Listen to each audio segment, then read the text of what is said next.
In the early years of the church, Saul of Tarsus operates as a state-sanctioned predator, his breath saturated with violent hostility, actively hunting followers of Jesus with relentless momentum.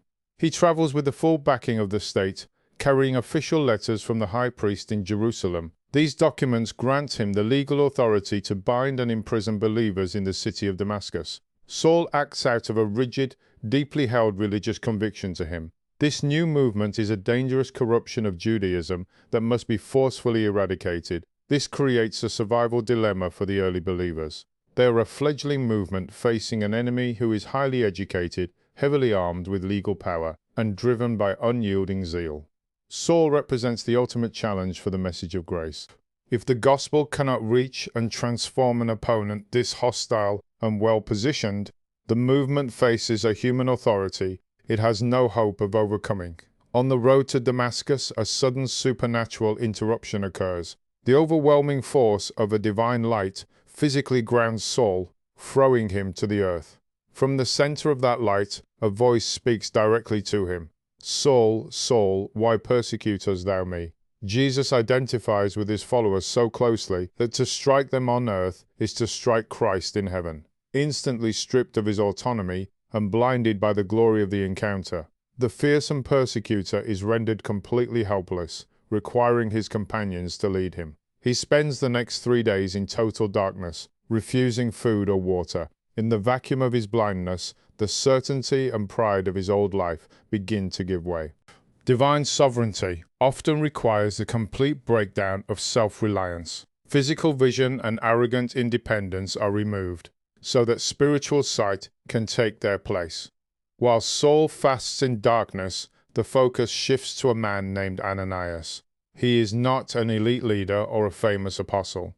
He is simply an ordinary, everyday believer.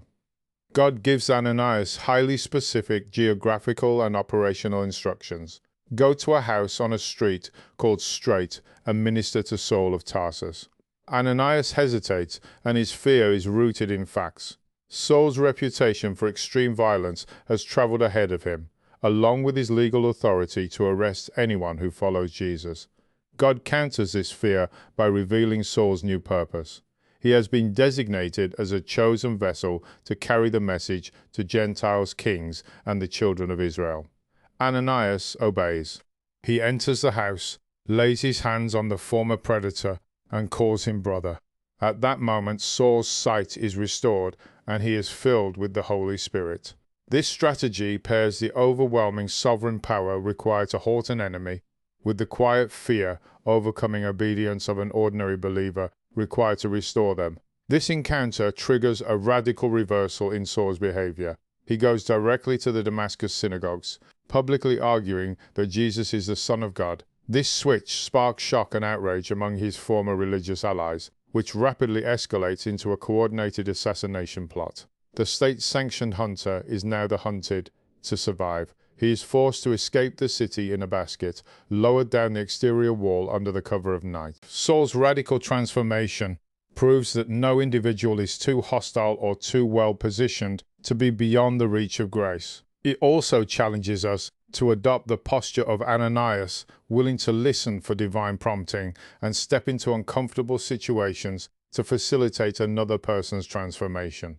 The early church turned the world upside down by pairing miraculous, blinding encounters with the fearless, practical obedience of ordinary disciples on the ground.